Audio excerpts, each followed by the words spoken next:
In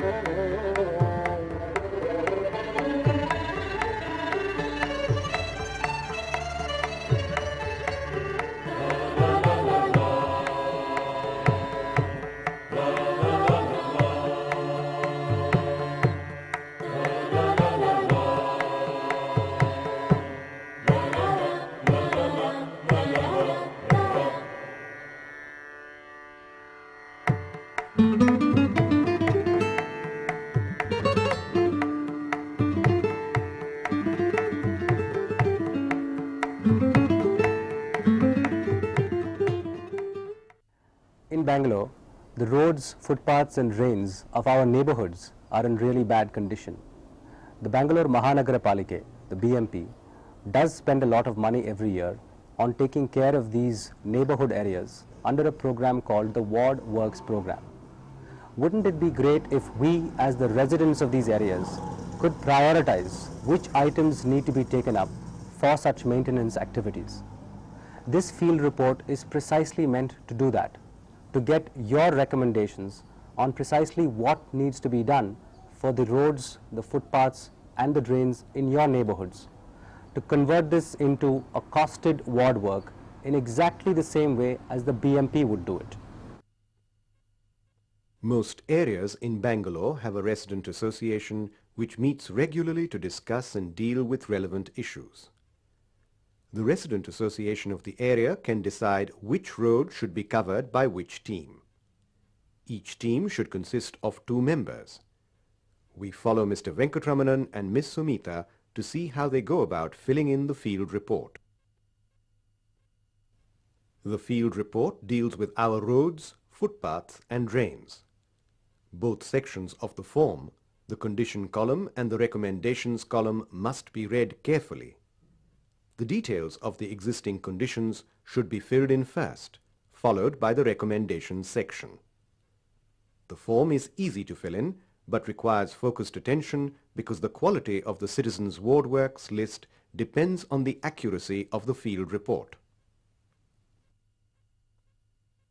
If the condition of the road, footpath or drain varies on the same road, then it can be divided into sub-stretches.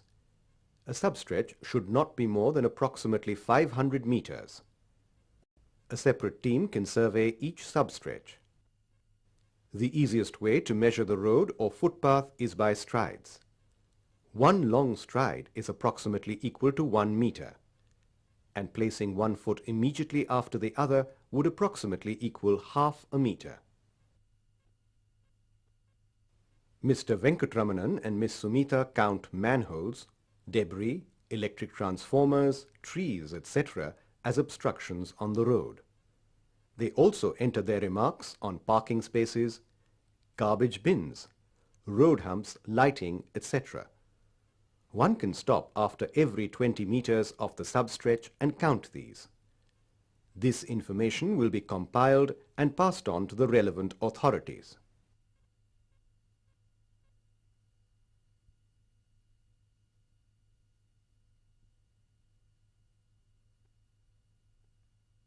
Roads are of 4 types: concrete roads, paved roads that are tarred, paved roads with only the jelly but no tar, and lastly, mud roads. The gradient of the road can be flat, gentle, or steep. A very good example of this is MG Road. The slope is steep from St. Mark's Junction to the Brigade Road Junction. Then it is gentle up to the Webbs Junction. From Webbs to Trinity Circle, the road is flat. So the gradient can vary on a single road from substretch to substretch.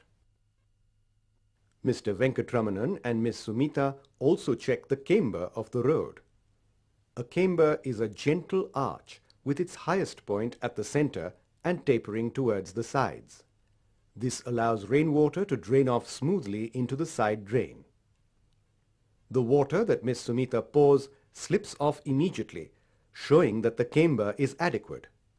If the camber is partial, then the water will take a longer time to flow down. And if the water just stands there, it is nil. Potholes are categorized according to width and depth. Mr. Venkatramanan measures the width of the pothole by placing one foot immediately after the other. This is a small pothole. This is a large one. This can also be approximated visually after measuring a few of them. They also record the depth of the pothole, which is categorized as shallow or deep in the field report. They observe the erosions and depressions on the road. Potholes more than 2 meters in length are categorized as erosions. They are measured by taking long strides across the patch. They also indicate the depth of each erosion. Large depressions with the tar intact collect water during the rains. So, they note the length and width of depressions and humps due to road cutting patchwork. For questions on drains and footpaths that are divided into side A and B, they decide which side of the road is side A and which is side B, and then maintain consistency on this.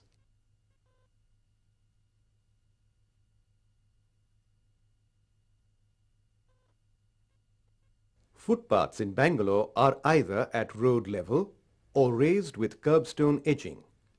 A curb is the raised or vertical portion of the footpath.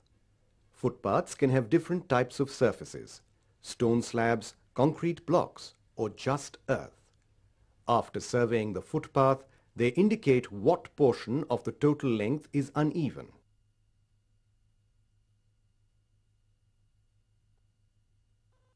Then they move on to the drains. Drains are also of 3 kinds: side drains, footpath drains, and culverts. Side drains run along the length of the road. These can be kacha, lined with stone slabs, or masonry. They can either be open or covered with stone slabs. Mr. Venkatramanan and Miss Sumita check if the stone or masonry lining on the side or bottom is damaged. They also observe if the drain is blocked partially or completely. They also discover a missing link at one location.